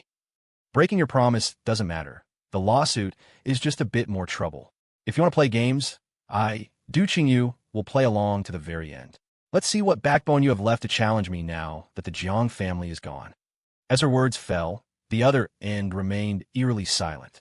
It seemed there wasn't even the sound of breathing. Duchingu frowned, about to speak again. The call was abruptly disconnected. She froze for a moment. When she angrily redialed, she found Jiang Wong's phone was turned off. Fury surged through her. She immediately wanted to have someone track Jiang Wong's location. She thought he needed to be taught a lesson. Before, when he acted like this, Duchingu could always string him along in bed. But now, Duchingu suddenly paused. What was she thinking? The method of torment she'd thought of was actually dragging Jiang Wong to bed? Duchingu felt like Jiang Wong had driven her mad with anger. So, when Xiao Yang approached her, she readily agreed to accompany him abroad to an art exhibition. The attendees were all socialites and prominent figures from home and abroad. Seeing that the man accompanying Duchingu wasn't Jiang Wong, they exchanged knowing glances. Who didn't know? Everyone was aware. Duchingu and Jiang Wong were a pair of resentful spouses. Now that the Jiang family had fallen, and the Du family hadn't lifted a finger to help, it was obvious they despised Jiang Wong and his family. Perceptive people had already cautiously approached Xiao Yang to curry favor. Mr. Zhao, you and Xiho do look like a perfect couple standing together. Yes. I heard you and CEO do used to be a couple. If the Jiang family hadn't interfered, you'd surely be her husband now. A slight smile touched Xiao Yang's lips, unable to contain his inner joy. It's all Jiang Wong's fault. I heard the Jiang family initially wanted him to marry that woman from abroad, who knew he'd stubbornly refuse and insist on marrying Du instead. Really? Wasn't he always at odds with CEO Du? The topic suddenly shifted, and engrossed in their gossip, they left Xiao Yang standing aside. Hearing this, Xiao Yang's expression instantly darkened. Annoyed, he turned to leave. Just as he turned, he found Duchingu standing right behind him. He had no idea how long she'd been standing there or when she'd arrived. The group noticed too, laughing awkwardly. CEO Du, Mr. Zhao, Please continue browsing. We'll just go look over there. They nudged each other and hurried away. But Duchingu remained rooted to the spot. Xiao Yang forced a smile and stepped forward to take her hand. When did you get here? Why didn't you call me? Duchingu's expression was calm, seemingly unaffected. Just arrived. I was about to call you when you turned around. Did I interrupt something? No, they were just talking nonsense. Let's walk further ahead, shall we? I hear there's a major piece being exhibited today. Duchingu nodded, letting Xiao Yang pull her hand tightly as they walked forward. But her mind was filled with what the group had just said. So, the Jiang family hadn't initially wanted to arrange a marriage with the Du family. This marriage between her and Jiang Wang. He had actually asked for it. Why would Jiang Wang do that? Could it be he hadn't fallen in love with her after they got married? Duchingu felt that familiar knot of anxiety tightening again. It was an unsettling feeling, vague and hard to define. Ever since she decided to actually divorce Jiang Wang, this mood hadn't left her. Suddenly, she lost all interest in the art exhibition and was about to step outside for some air when Xiao Yang, his face alight with admiration, pulled her over to a painting. This artist is also from our country, but he's never shown his face in all these years. Qingyu, can you help me find him? Duchingu frowned slightly. Find him? Why? I want him to take me as a student. Everyone in our circle guesses he's a man, probably quite old by now. If I could become his disciple, my reputation would soar. Duchingu paused. So, it was about fame, not a genuine desire to learn. Still, she nodded at Xiao Yang. Beaming, Xiao Yang wrapped an arm around her waist. Not far away, several staff members carefully carried a covered painting over. Seeing this, the crowd gathered around. Xiao Yang's eyes widened, and he pulled her forward too. The painting was draped in black cloth. The faces of the nearby staff were unexpectedly somber. The curator lowered his gaze, his expression unreadable. It is with great regret that I must inform you all, the curator announced, his voice heavy, that this will be Wang Yu's final work, completed before his passing. A collective gasp went through the crowd, eyes wide with shock. Before his passing? He died. And this is his last piece? His works will probably skyrocket in value now, maybe thousands of times. The curator didn't answer, his eyes filled with pain. He turned and slowly, carefully lifted the cloth. Another wave of astonished murmurs swept through the onlookers. The final painting depicted the back of a woman. Silhouetted against the sunset, her figure was elongated, sitting in a garden with a cat, enjoying afternoon tea. Just as everyone was marveling at Wang Yu's skill, Xiao Yang noticed something unusual about the woman beside him. Qingyu? Qingyu, what's wrong? Duchingu's body was trembling uncontrollably. Her eyes were wide, fixed on the wrist of the figure in the painting. That red string bracelet. It was painfully familiar. Her throat felt dry and itchy. Forcing her expression to remain neutral, she looked up at Xiao Yang. Yang, I'm suddenly hungry. I want that pork rib soup you made for me when I was hospitalized after my car accident. Xiao Yang paused for a second, then smiled naturally at her. All right, but it's been years since I last made it. You can't complain if it tastes bad. He turned back, his attention fully absorbed by the famous painting once more, though the smile on his face seemed a bit stiff. Duchingu's clenched fists trembled. Back then, she hadn't drunk any pork rib soup. Xiao Yang wasn't the one who had taken care of her. Then who was? She hardly dared to look up, afraid of the answer that seemed determined to surface. Now that the truth was being unveiled, she feared hearing it. After dropping Xiao Yang back at his place, Duchingu rushed back to the art gallery. She pushed open the door to the curator's office. Where is the artist of that painting? I need to see him. The curator, momentarily stunned, realized who she meant. He let out a long sigh. I'm sorry, Miss Du, but Wang Yu has already passed away. Duchingu scoffed. Impossible. Wang Yu. His surname is Jiang, isn't it? The curator's eyes flew open in shock. Seeing his reaction, Duchingu knew her suspicion was correct, but there was still so much she didn't understand. Her brow furrowed tightly. I have questions for him. Arrange for me to meet him. The curator looked surprised. Since you know him, Miss Du, why don't you contact him yourself? Duchingu pressed her lips together. How could she explain? That she couldn't reach Jiang Wang anymore? Or that Jiang Wang had blocked her number? The curator gave her an address and a phone number. Without hesitation, she booked a flight back home, making up a random excuse to leave Xiao Yang behind abroad. She had a stomach full of questions for Jiang Wang. She remembered stumbling into Jiang Wang's studio once. At the time, she hadn't cared. Worse, she'd looked down on him, thinking he was just clumsily imitating others, following whatever trend was popular. She'd stood at the doorway, making cold, sarcastic remarks, telling him his paintings couldn't compare to Xiao Yang's. He had immediately shot back. If you can't see straight, get your eyes checked. When the name Wang Yu had been mentioned, Duchingu instinctively felt it had to be Jiang Wang. The red string in the painting. It was from when she was blind after the car accident. Xiao Yang had personally prayed for her recovery, bowing with every step up the mountain to get it for her. Unfortunately, she had later broken it. She'd always believed the string broke because she was being forced to marry Jiang Wang. She couldn't choose the person she loved. She felt like a trapped animal, unable to escape her circumstances. Jiang Wang, oblivious, had foolishly gone back up the mountain and begged for an identical one. Consumed by resentment, she had cut the new red string to pieces right in front of him. She could never forget the look Jiang Wang had given her back then. She admitted to herself she might have gone too far, but the thought of apologizing to him was beneath her. When Duchingu arrived at the address on the note, she had expected Jiang Wang to open the door. She even had her sarcastic remarks prepared. What exactly was Jiang Wang playing at, going to all this trouble? Could it be just to avoid divorcing her? To win her back? Just as the thought crossed her mind, the door opened. Jiang, seeing the person standing before her, she froze instantly. Who are you? Lu Xiho regarded Duchingu with calm eyes, still as a stagnant pond, without a ripple of emotion. Who are you looking for? She glanced inside uncertainly. Seeing he appeared to be alone, she frowned. Sorry, I must have a wrong place. Seeing her about to leave, Lu Xiho suddenly stopped her. Are you looking for Jiang Wang? The words had barely left his lips when Duchingu's feet felt rooted to the spot. You know him? Lu Xiho didn't answer. Duchingu studied the man before her carefully. He lived in a neighborhood where property values weren't high, and the furnishings inside were typical of an ordinary household. How could such a common man know Jiang Wang? Duchingu averted her gaze and spoke politely. Apologies. Jiang Wang is my husband. I need to see him about something. Do you know where he is now? Husband. Lu Xiho seized on the word. For some reason, Duchingu felt the man's gaze wasn't exactly friendly. Just as she thought, anyone who could hang out with Jiang Wang wasn't exactly normal. Lu Xiho chuckled lightly. If Wang is your husband, why don't you just call him? That question again. Duchingu felt slightly offended. This man clearly had no idea how strained her relationship with Jiang Wang was, or he wouldn't have asked. Given their usual way of bickering, going 10 days or even half a month without contact was commonplace.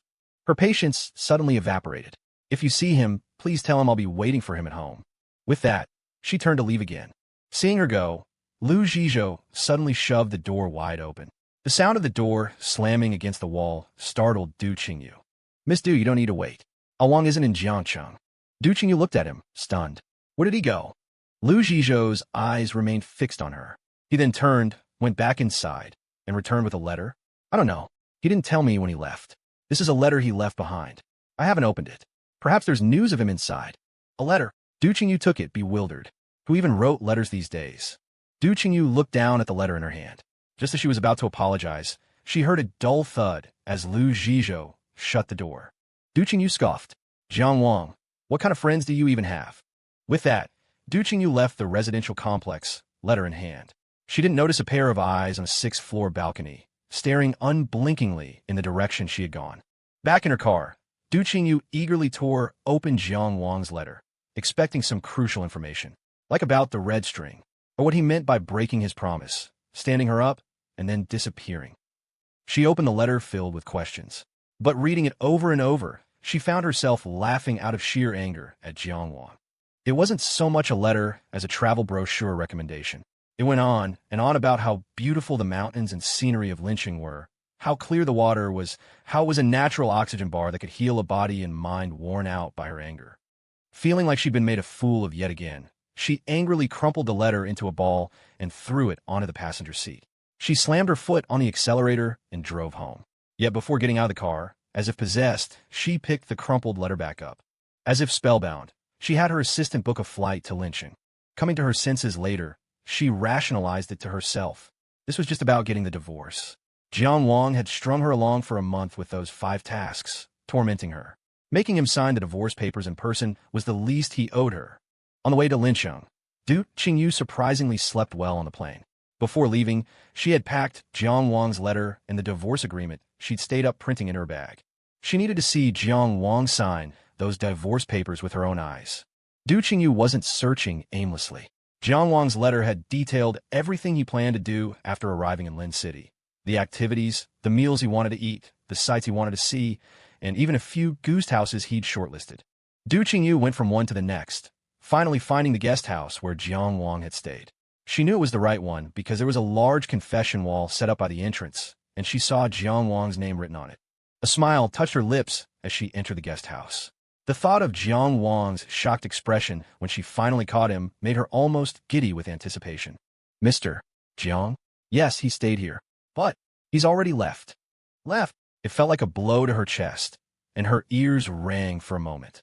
She had traveled all this way to find him, only for him to have already gone. Yes, he left. Miss, here is your room key. Please take it.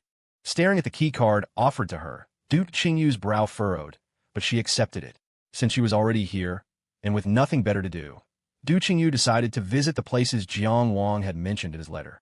It felt like she was following a travel itinerary someone had forced on her. She walked down the same alleys he had, ate the rice noodles he'd wanted to try, and took a boat trip to admire the river scenery and the layers of overlapping mountain peaks. Gradually, her agitated heart began to calm. Returning to the guest house that evening, she watched a group at the opposite table laughing and chatting boisterously. Her own corner suddenly felt rather desolate. Somehow, she found herself reminiscing about the days she and Jiang Wang used to bicker and argue. The owner came over and gave her a bottle of cola, smiling as he spoke.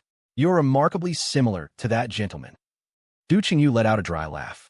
Her and Jiang Wang, similar? Seeing her disbelief, the owner quickly explained, "That gentleman, back then, he was just like you, sitting here all alone, silent, looking deeply unhappy about something. I told him the confession wall by my entrance works wonders. Just write your name and the name of the person you like, and before long, you'll end up together." Duchingu's interest was piqued. "Did he write anything?" The owner raised his eyebrows. He did, except he only wrote his own name. He said, the person he loves told him she would never, ever fall in love with him. Something slammed hard into Duchingu's heart, a dull, indescribable ache. She didn't know why, but she felt a pang of sympathy for the Jiang Wang the owner described. Belatedly, she cursed herself inwardly. Was she going mad?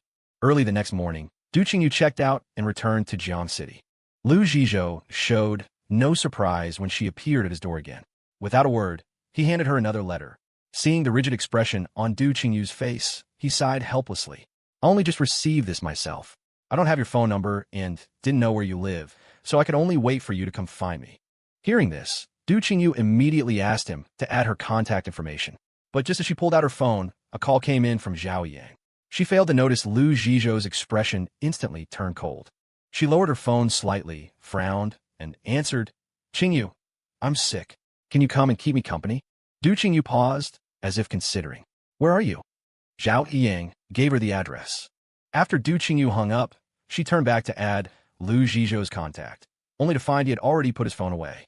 This time, an undisguised, mocking smile played on his lips. "CEO Du, since you're clearly so busy, why bother looking for Awang? Your first love is calling for you. Shouldn't you hurry back to the hospital?" With that, he started to close the door. Duchingu quickly thrust her hand out to stop it. Xiho hadn't held back, and the door pinched her hand hard, but she didn't make sound. "You haven't given me your contact info yet." Xiho looked into her eyes for a moment, then took out his phone again and added her contact details. After leaving Xiho's apartment, Duchingu drove straight to the hospital. She needed to confront Xiao Yang face-to-face to confirm if he had truly stayed by her side when she was critically injured after the car accident all those years ago. Xiao Yang had been preparing for her arrival for a long time. Yet, the moment she entered the room, she didn't even spare him a glance before launching into her questions. He forced himself to appear calm. "Qingyu, I never thought you'd doubt me. If it wasn't me back then, who else could it have been? You couldn't see, but you could hear, couldn't you? Didn't you say so yourself? That was my voice. Is it even possible for someone else to fake my voice while taking care of you? Wouldn't someone doing that be incredibly foolish? What would be the point? Or perhaps, Qingyu, who do you wish it had been? Jiang Wang." Duchingu gazed at him, her expression complex. "Sorry, Yang. I was overthinking things." Xiao Yang pulled her into an embrace, his eyes glinting with smug triumph. There really are such fools in this world, he thought. Jiang Wang, no matter how much effort you put in, Duchingu still ended up right back in my hands, didn't she? Duchingu took care of Xiao Yang all night, but still rushed to the airport early the next morning. She'd thought about it all night and decided she still had to go confront Jiang Wang.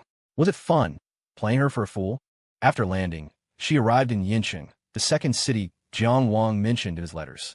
This letter, like the last, specified a guesthouse location. But when Duchingu learned from the guesthouse owner that Jiang Wang had already checked out, she was furious, wanted to rush over and curse him out. She even suspected Jiang Wang had conspired with his friend to mess with her deliberately. Furious, she called Lu Zhizhou. Lu Zhizhou was assisting in surgery and didn't pick up. Duchingu could only swallow her anger and call her assistant, telling her to find information on Jiang Wang. She couldn't fully trust these letters anymore. She sat in a rustic courtyard, feeling the gentle spring breeze, and soon calmed down. The air here was filled with soft whispers, and many people traveling together stood by the bridge, taking photos for social media. As she walked over, an old woman approached her. "Would you like me to take a picture for you?" Duchingu wasn't interested in taking photos, but she was drawn to a picture displayed there. "How much for this one? I'll buy it." The old woman looked at her as if she were crazy. "Sorry, dear, that's a customer's photo. It's not for sale," even though it was just a picture of someone's back. Duchingu generously transferred 1,000 yuan to the old woman and explained, "You misunderstand. That man is my husband. I came out here looking for him, but I didn't expect him to have already gone back." The old woman finally understood. "Oh, so he's your husband." She sighed. "AI, young lady, be good to that young man. He has a good heart." Duchingu didn't say much more, just clutched the photo tightly in her palm as she returned to the guest house. Late that night, she sat outside a pavilion, the photo of his back held between her fingers. Her mind drifted back to her first time with Jiang Wang. That was the day she had broken up with Xiao Yang. She'd drunk heavily outside, precisely because she didn't want to go back and see Jiang Wang's face. But unexpectedly, her friend had misunderstood and sent her home anyway. In the middle of the night, her stomach ached badly. Jiang Wang got out of bed to make her hangover soup. She was so drunk, she mistook his back for Xiao Yang's. By the time she realized her mistake, it had already happened. She could only go along with the mistake, deliberately calling out Xiao Yang's name. She felt Jiang Wang's body jolt and saw the hot tears spill from his eyes. He squeezed his eyes shut and thrust harder into her softness. Afterwards, Jiang Wang reverted to his prickling nature, mocking her coldly.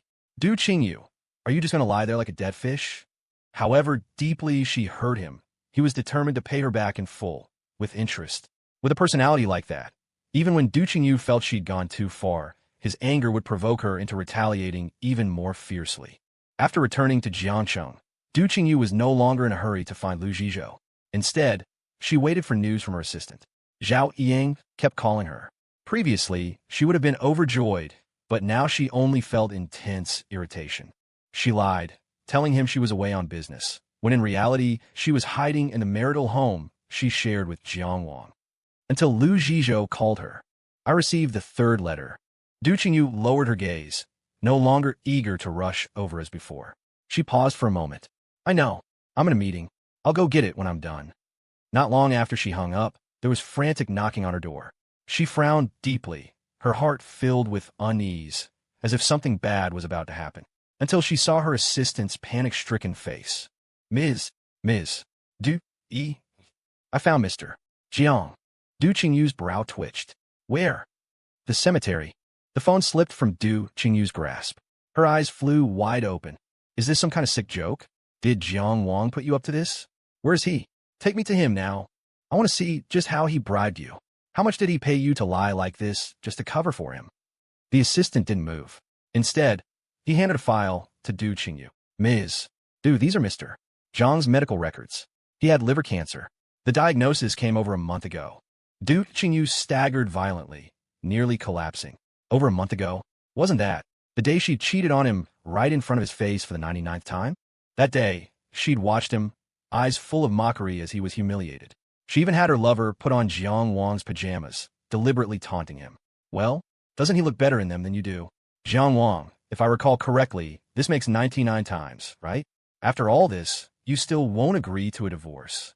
The memory rushed back like pages scattered by the wind, settling on that day. No wonder his complexion had been so terrible. No wonder he'd grown thinner and more sallow day by day. And she had laughed at him, humiliated him. A sharp pain pierced Duchingu's chest, making it hard to breathe. She never thought hearing Jiang Wang was dead would hurt this much. How could this be? Wasn't she supposed to be happy? Her fist clenched tighter and tighter. Just as the assistant was about to say more, she abruptly shoved him aside and bolted outside. She arrived outside Lu Zhizhou's building. Her intuition screamed that Lu Zhizhou knew something. How could Jiang Wang die? How could he possibly be dead? She knew. Lu Zhizhou was a doctor. He must have helped Jiang Wang forge the medical records. Jiang Wang just wanted to see her humiliated, to make a fool of her. She pounded frantically on Lu Zhizhou's door. After a moment, the door slowly opened. In stark contrast to her frantic anger, Lu Zhizhou appeared remarkably calm. She surged forward, grabbing him by the collar. Tell me, where is Jiang Wang? Where the hell is he? Are you hiding him? What kind of game are you two playing? How could Jiang Wang be dead? How could he possibly be dead? Lu Zhizhou remained calm. He calmly pushed her hands away. Then, just as calmly, he turned and took out a third letter.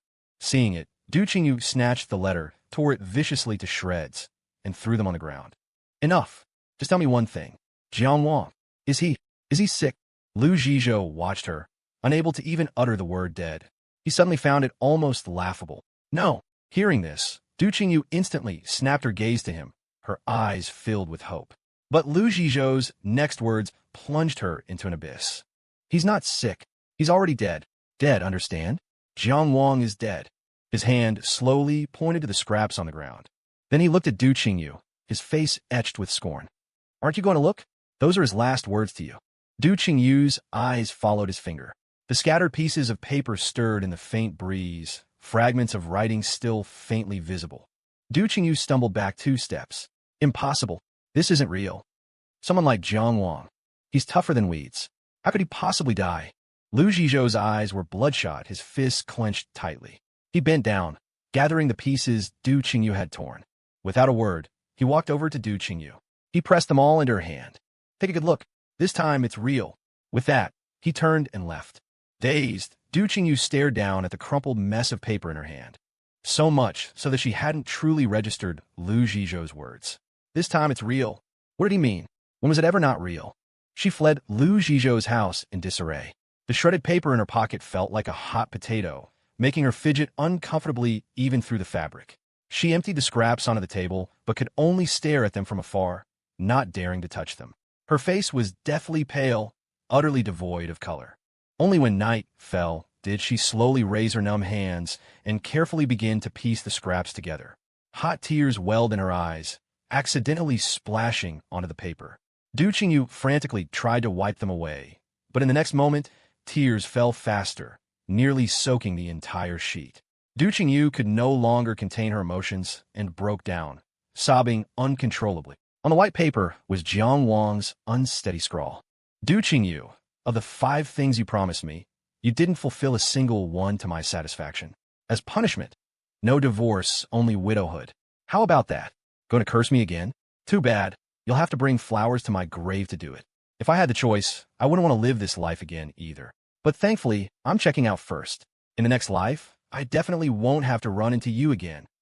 Duchingu hadn't left her house in 7 days. After that day, Lu Zhizhou came to her door. Seeing her haggard appearance, he gave her a set of keys, a faint smile playing on his lips. Go take a look, he said. Perhaps it will make your suffering even worse. Duchingu knew he was being deliberate, saw the malice glinting in his eyes, yet she still reached out and took the keys. Following the address Lu Zhizhou had given her, she arrived at Jiang Wang's secret hideaway. The moment she pushed the door open, the sight before her rooted her to the spot. The room was filled with paintings of all sizes, every single one depicting her. In the farthest corner lay photos of the 2 of them together, secretly taken by Jiang Wang while caring for her during her blindness. He hadn't even dared to show them to her. Her feet felt leaden, and her heart ached as if being gnawed by countless ants. Yet, her expression was one of utter helplessness. With trembling hands, she picked up the photos, her fingers repeatedly tracing Jiang Wang's face in them. Her breathing grew shallow and rapid, her lungs feeling fit to burst. What now? It seemed she had fallen in love with Jiang Wang. But now, she could never let him know. Empty bottles littered the floor, lying haphazardly, but Jiang Wang's paintings were carefully stacked to one side. Strands of hair fell across her eyes, her pale face a picture of misery. She went to the kitchen for more alcohol, only to find she'd finished it all. Stumbling back into the living room, she fumbled for her phone to call her assistant for another delivery. The doorbell rang moments later. Thinking it was her assistant with the delivery, she quickly opened the door. But the next second, a man burst in and swept her into a tight embrace, his arms locking around her waist. Qingyu, why haven't you answered my calls? You didn't reply to my messages. You didn't open the door when I knocked. I was worried sick. I thought something happened to you. Xiao Yang blurted out, looking at her anxiously. Seeing Duchingu's still frosty expression, he pushed down his confusion and reached out tenderly, cupping her pallid cheek. Qingyu, what's wrong? Are you feeling unwell? Let me take you to a doctor, okay? He finished speaking and moved as if to lift her, but then, out of the corner of his eye, he spotted the stacked canvases on the sofa. He stopped dead in his tracks, his eyes widening in delighted surprise. Wang Yu, he breathed. Yes, this is his work. He rushed over excitedly, picking up a canvas. When he saw that the subject in all the paintings was Duchingu, his eyes widened dramatically. Qingyu, you know Wang Yu? Why didn't you tell me sooner? I get it. It must be because of what I told you last time. You took it to heart and found him for me, didn't you? Qingyu, you're amazing. If he's still painting you, that proves he isn't dead. I knew it. He must have just wanted to retire from the scene, faking his death. Qingyu, I have to meet him. Take me to him, please. Duchingu looked down at Xiao Yang's hand, gripping hers tightly, and coldly pried it off. He's already dead. Dead? How is that possible? At first glance, he thought Wang Yu had just painted these for Duchingu. But the further he flipped through them, the more he realized several of the paintings were clearly quite old. Duchingu didn't answer. After a long moment, she suddenly sneered. Yang, the person by my side back then. Was it really you? Xiao Yang froze. Staring into Duchingu's eyes, his heart hammered against his ribs, his fingers digging sharply into his palms. Qingyu, why do you keep asking me this? Don't you believe me? What exactly are you doubting? Or, are you hoping it wasn't me? I know. Did Jang Wong fill your head with lies again? That bastard. Not only did he scheme to steal you from me, but even now, he's still trying to drive a wedge between us. He raged, glancing at Duchingu from the corner of his eye as he spoke. He had expected her to rush over and comfort him immediately. Instead, she didn't take a single step toward him. Duchingu lowered her gaze, carefully rearranging the paintings he had disturbed, putting them back in their original places. Qingyu. Duchingu's movements seemed numb as she slowly turned her head to look at him. Weren't you looking for Wang Yu? I'll take you. Xiao Yang felt a surge of relief. Thinking Duchingu believed him, he quickly followed. Duchingu didn't say a word the entire way. As the road grew increasingly desolate, Xiao Yang grew uneasy. Qingyu, why would Wang Yu live somewhere so remote? Duchingu stared straight ahead, not answering him. Qingyu, how much longer? Looking at this strangely distant Duchingu, Xiao Yang felt increasingly certain something was wrong. We're here, she said flatly. Xiao Yang looked at the lone villa nearby, a sense of foreboding washing over him. As Duchingu moved to open the gate, he suddenly grabbed her hand. Isn't it rude to drop in unannounced? Besides, I didn't bring a gift. I brought some, Duchingu replied, her tone still flat. She then retrieved several bags, large and small, from the trunk. Seeing her preparations, Xiao Yang relaxed. Qingyu, you're too good to me. If he agrees to take me as his apprentice, I'll definitely make a name for myself. Duchingu's expression remained impassive. Xiao Yang put his arm around her waist. He reached to knock, but stopped when he saw Duchingu pull a key from her pocket. Before he could process his surprise at her having a key, Duchingu led him inside. The spacious villa was dim. Not a single light was on. Xiao Yang reached for a switch, but Duchingu slapped his hand away. The force made him stumble, and he accidentally kicked the bags at his feet, sending their contents spilling out. Xiao Yang instinctively looked down. Ah! The black bags by the door were the ones Duchingu had carried in. Spirit money spilled out, several notes fluttering down onto his shoes. His eyes widened as he finally took in the room's strangeness. No one lived here.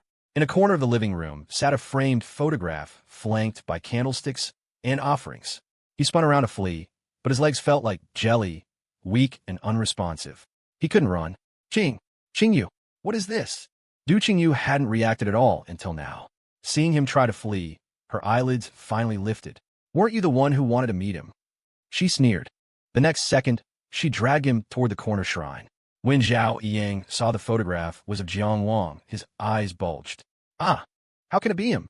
Jiang Wang is dead? He's really dead.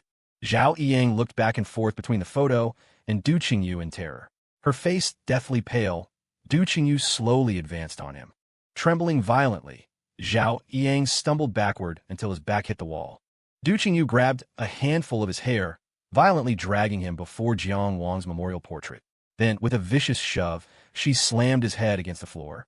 Xiao Yang howled in pain. Thump, thump, thump. When Duchingu finally let go, blood streamed down Xiao Yang's forehead. Dazed and limp with terror, he couldn't even get up. Duchingu fetched a brazier, knelt beside him, and lit a fire in it right before his eyes. She sank to her knees, numb, an empty shell devoid of a soul. Carefully, she pulled out the joss paper, the ghost money, and tossed it into the brazier. She desperately needed to know where Jiang Wang was buried. She missed him so terribly. The longing kept her awake night after sleepless night. She asked her assistant, only to be told the news of Jiang Wang's death had come from an anonymous letter. The letter contained a photo of Jiang Wang's canceled ID, his medical records, and a picture of a gravestone showing only his name. Beyond that, there was nothing else. The assistant didn't know where Jiang Wang was buried either. The word struck Duchingu like lightning. But then, her thoughts quickly turned to the man relentlessly seeking revenge against her, Lu Zhizhou. He was Jiang Wang's friend. He had to know where Jiang Wang was buried. Maybe Lu Zhizhou had even buried Jiang Wang himself. Without a second thought, she raced to Lu Zhizhou's apartment, only to find he'd already moved out. His phone number and all other contact information had been changed too. She hired people to track him down, but they found nothing. She knew this was just another part of Lu Zhizhou's revenge. Qingyu, what did I do wrong? Why are you treating me like this? How have I failed you? He cried, desperately grabbing at the hem of her skirt. Duchingu kicked his hand away. Then, she scattered photos over him. You knew Jiang Wang was sick all along, didn't you? She stated flatly, her voice so raw it sounded like she might cough up blood at any moment. Xiao Yang flinched. His first instinct was to lie, to deny it, but the photos Duchingu had thrown at him clearly showed him there. He scrambled, desperate to explain, but Duchingu had no interest in hearing his excuses. She lunged, her slender fingers wrapping tightly around his throat. She watched, detached, as Xiao Yang's face slowly drained of color, becoming ashen like her own. Tears streamed down Duchingu's face even as she laughed, a harsh, broken sound, twisting her features into a terrifying mask. It was you. All because of you. You lied, told me he was faking it. If it weren't for you, I would have seen him one last time. Xiao Yang clawed desperately at her hands, struggling to break her grip. But just as suddenly, Duchingu let go. He scrambled away from her, collapsing in a corner, gasping for air, his eyes wide with terror and the shock of what just happened. Seeing Duchingu merely standing there, tears rolling down her numb face as her gaze fixed on Jiang Wang's memorial photo, he suddenly found a surge of bravado. You try to kill me? For Jiang Wang? Duchingu, have you no conscience? So, I wasn't there for you when you were blind, so what? If we're keeping score, didn't you wrong me first? We promised to be together forever. You said I was the only one who could be your husband. But when your family forced me abroad, what were you doing? You were bickering with Jiang Wang. You claimed you hated him your whole life, yet you couldn't stop talking about him when you were with me. You said you loved me, but you just watched me leave. And let's not forget how, while married to Jiang Wang, you slept with 99 different men, all supposedly in the name of loving me. Duchingu, is this what you call love? It's cheap. It's disgusting. He finished, emboldened, but a wave of fear immediately washed over him. He half expected her to lunge for his throat again. But Duchingu's eyes never left Jiang Wang's photograph.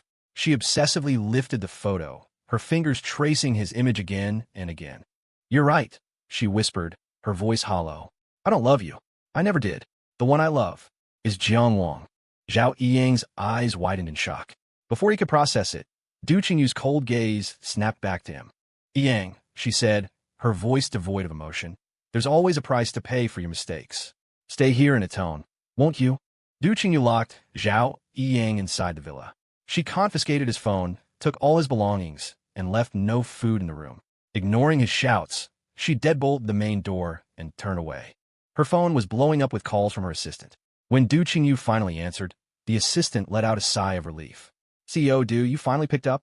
Something major has come up and needs your immediate attention. Duchingu didn't respond to that. Instead, she emotionlessly ordered into the phone, buy several cases of alcohol and send them to my house. Then she hung up, ignoring her phone completely. Back in her own room, she had sealed the windows shut and drawn the curtains tight. Clutching the pillow Jiang Wang once used, she greedily inhaled the lingering scent. But soon, she realized that even his unique fragrance was slowly fading away. She finally broke. The emotions she had suppressed for so long crashed over her like a tidal wave. Devastated, she screamed Jiang Wang's name, wishing more desperately than ever before that she could turn back time. By the time the assistant arrived, night had fallen. She knocked on the door for a long time, but there was no answer, and calls went straight to voicemail. A sense of dread crept in. She called a locksmith to open the door. The overpowering scent of blood hit her the moment it opened, making her frown deeply. Striding inside, she immediately spotted Duchingu collapsed on the floor. CEO Du. When Duchingu woke up, she found herself in a hospital bed. CEO Du, you can't keep drinking like this, her assistant pleaded. Duchingu ignored her, using her free hand to frantically search her body. The red string? Where's my red string? Her eyes were wild with panic. The next second, she ripped the 4-needle out of her hand. CEO Du, don't move. You need to rest, the assistant cried. What are you looking for? Tell me, I'll help you find it. Duchingu grabbed the assistant's arm tightly.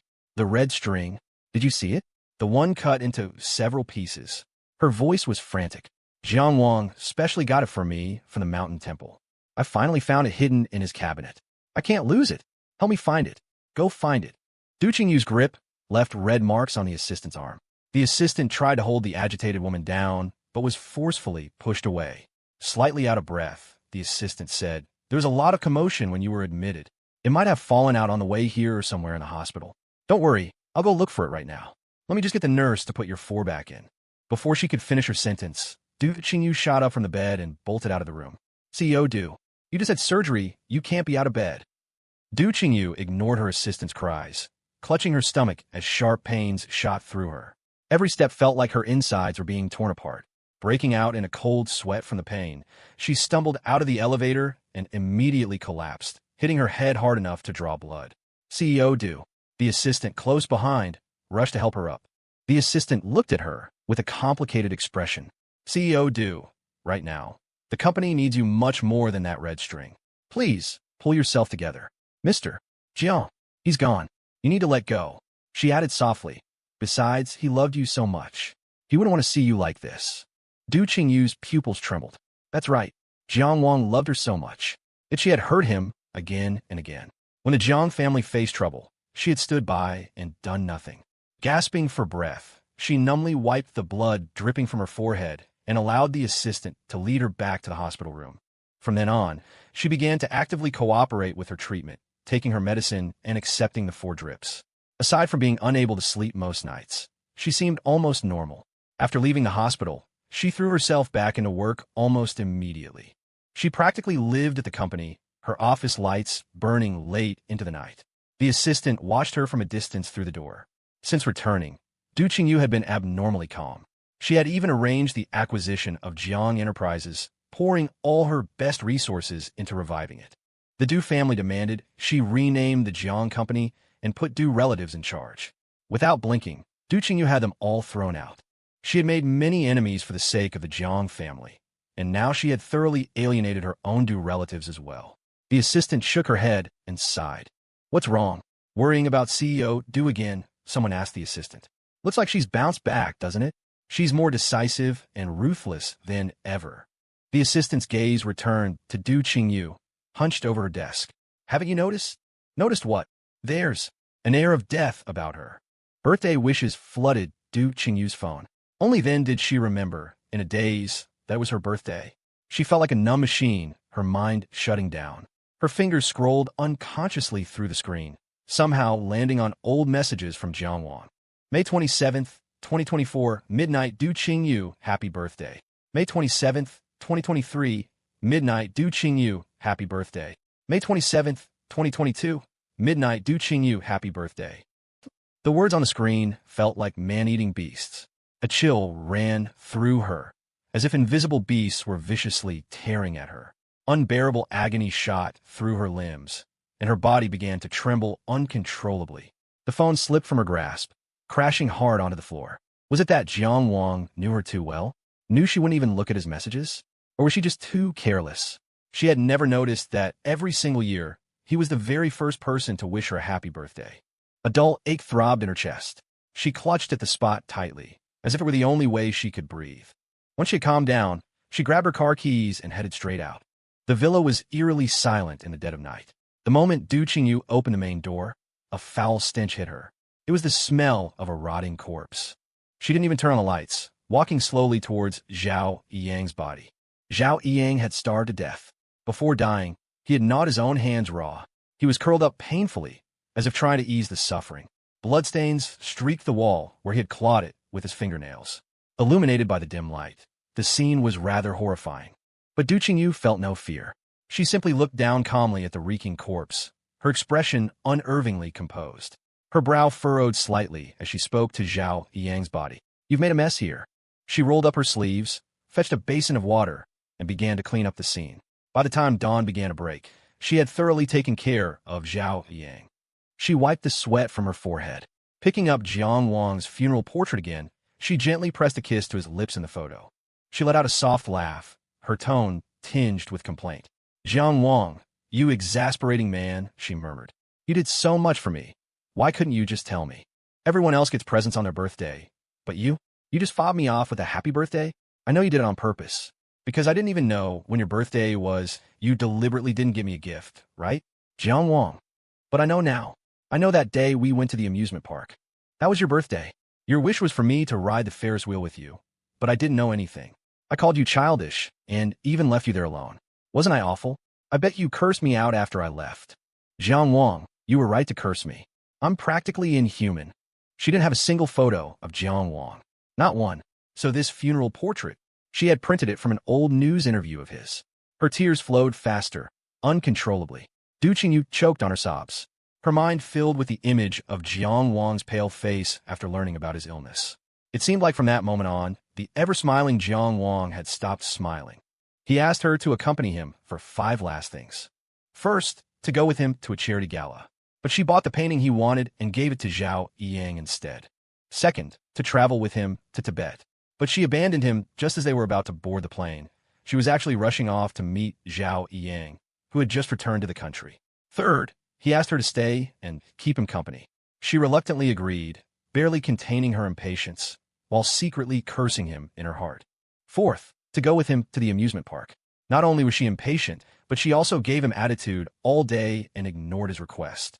Fifth, he just wanted her to cook a meal for him, but she invited Xiao Yang over as well. Even now, she could recall the disappointment in Jiang Wong's eyes at that moment. The memory now felt like a knife twisting in her gut, an agonizing pain. These 5 things, she hadn't done a single one right. "Jiang Wong," she whispered, "how about I get revenge for you?" The words barely left her lips before she grabbed a wine bottle from the table. Crash! Crash! She slammed it against her own head again and again. Blood instantly streamed down, staining her clothes crimson. She lay on the sofa, clutching a memorial photo of Jiang Wong, when her phone suddenly rang. "I'm sorry, Ms. Du, the bounty hotline has been flooded with calls, but none of them are about the red string you're looking for." "Understood." She closed her eyes, pain etched on her face. The next moment, she instructed her assistant to book a flight. If she couldn't find the original, she would go and pray for an identical one to wear. Hours later, the plane landed. Duchingu made the arduous journey to the foot of the mountain. Passers-by told her the temple was perched atop the mountain. Only those with sincere hearts and a destined connection would be granted an audience. Without a word, Duchingu pushed forward, head down. She didn't pause for a second, a bandage still wrapped around her forehead. Dizziness washed over her several times, but she forced herself to keep going, refusing to collapse. Most who came here were driven by deep obsessions. Seeing her state, others weren't surprised. As sunset approached, she finally reached the summit. Just then, the temple bells began to chime. She found a young monk and pleaded for an audience with the master. She had expected her wish to be granted swiftly. Instead, the young monk returned only with a note. "Your karmic obstacles run too deep.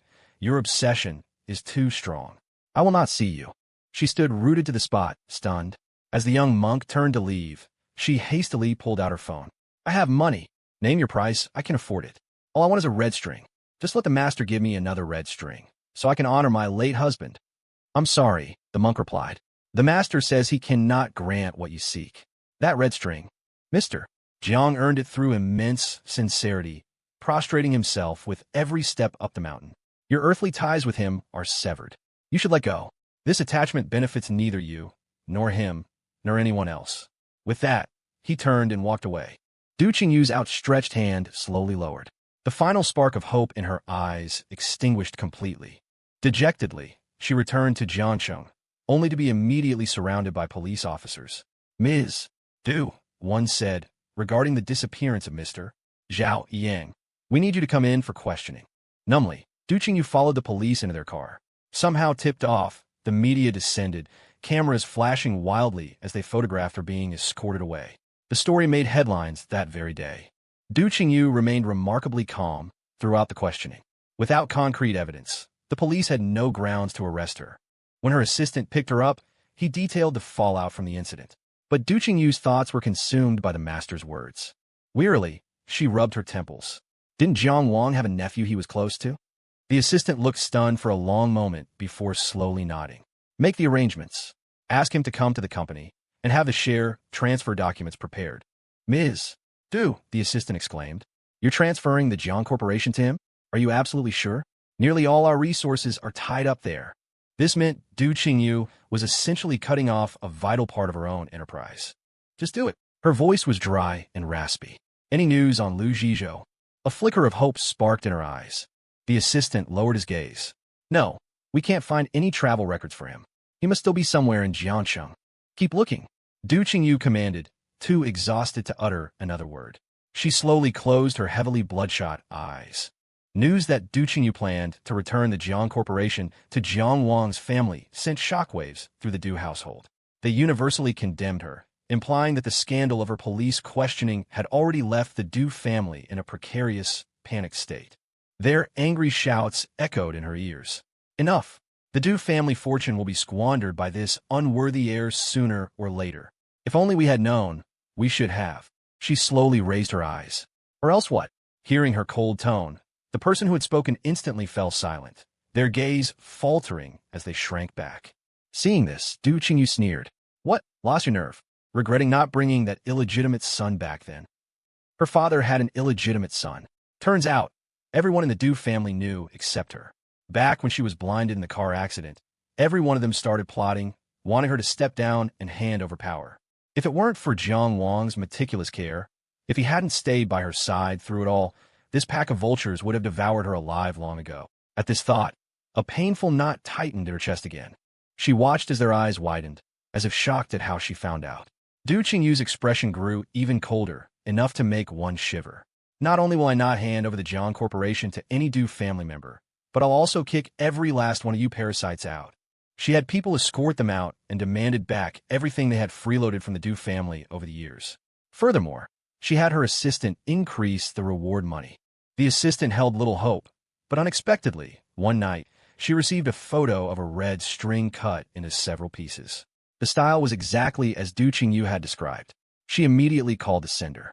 Seeing the person wasn't satisfied with the hefty sum, she proactively offered more, but he still refused to return it. Sir, what is it you truly want? The man on the other end suddenly let out a cold laugh and made only one demand. I want Duchingu to turn herself in. The assistant broke into a cold sweat, convinced the man on the phone was the person Duchingu was looking for. She called Duchingu immediately. After explaining everything, the line went quiet. Ms. Du. When she still didn't answer, the assistant gathered her courage. Ms. Du, regardless of whether that photo is real or not, even if it is, you can't fall for this. This person is clearly targeting you.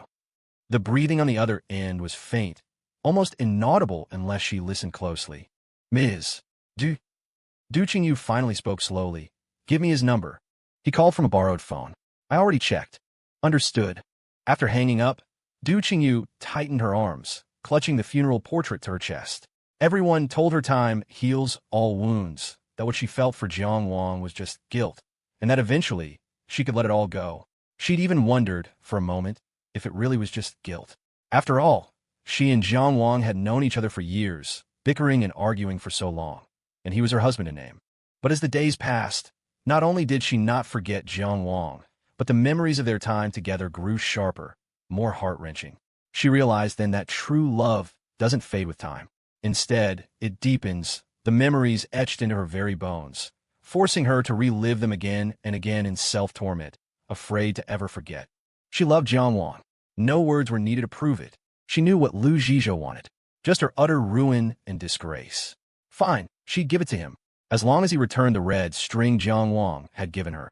News of Duchingu turning herself in broke the same day, including footage of her identifying the body. She went through the motions numbly, like completing a procedure. Everyone in the Du family hated her to the bone. With her gone, they could take her place. The moment the news broke, fearing it wasn't sensational enough, they poured money into maximizing its exposure. Duchingu remained impassive throughout, except when making her sole request, when a flicker of normal human emotion crossed her face. I've done what I promised. Where's Xiho? Xiho had already left for Jiangxing the day he saw the news. Duchingu refused to see anyone except him. Hearing this, Xiho's face filled with mockery. He looked impassively at Duchingu opposite him through the glass partition. Her face was haggard and worn. Where was the dazzling radiance she once had? Seeing her in this state, Xiho was ecstatic. If photos weren't forbidden, he would definitely have taken one to burn as an offering, so Jang Wong in the underworld could see it too. Looking at Xiho, she licked her chapped lips. The red string? Xiho didn't mention the string, instead pulling a notebook from his bag. Duchingu's eyes were fixed unwaveringly on his every move. Xiho pressed the diary against the glass partition. What's this? Duchingu asked, confused. She wanted the red string. Xiho didn't speak, simply opened the notebook for her to see. Seeing the contents, Duchingu's eyes widened. Every page, every line was covered in crooked, shaky handwriting. Xiho said nothing, but her lips began to tremble uncontrollably. After a moment, Xiho spoke slowly. Duchingu, the letters you received back then weren't written by Wang at all. Of course, you wouldn't know how much pain he was in, how much he suffered, but he still used all his strength to write these words.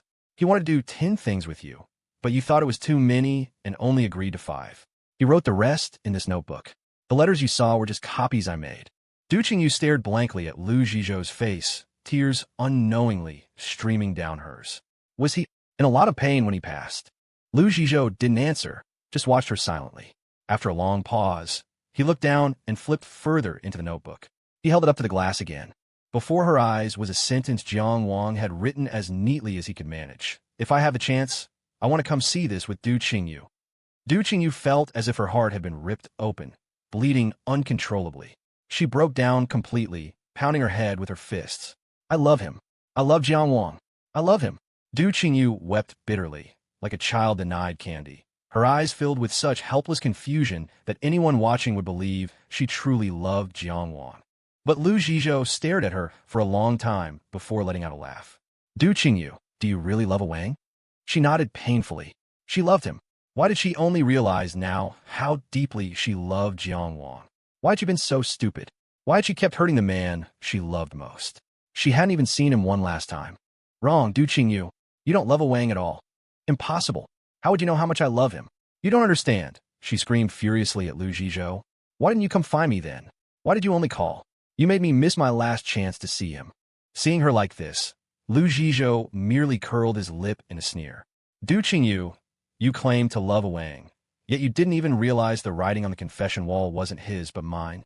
And that photo of his back, that wasn't a Wang either. It was me. Your love is shallow, ignorant, and selfish. You were never worthy of a Wang's love for you. Xiho turned and left without a backward glance. Duchingu stared wide-eyed and desolate at his retreating back, unable to process anything for a long time. The police found Xiao Yang's body parts. The Xiao family, hoping to extort money from the Du family, deliberately live-streamed their grief, occasionally posting photos online depicting their son's alleged abuse.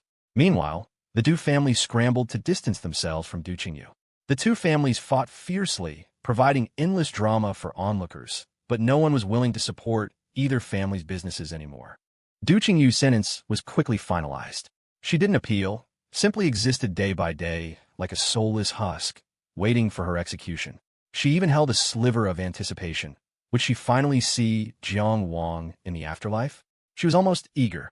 Xiho visited Jang Wong's grave again, bringing many of the foods Jang Wong had loved but could no longer eat in life. He smiled, wiping the photo on the headstone. A Wang, Grandma, said you've already been reincarnated into a good family. In this life, you'll have loving parents and a protective older sister. You'll live a very, very happy life. Just as you wished in this life, you will never meet Duchingu again.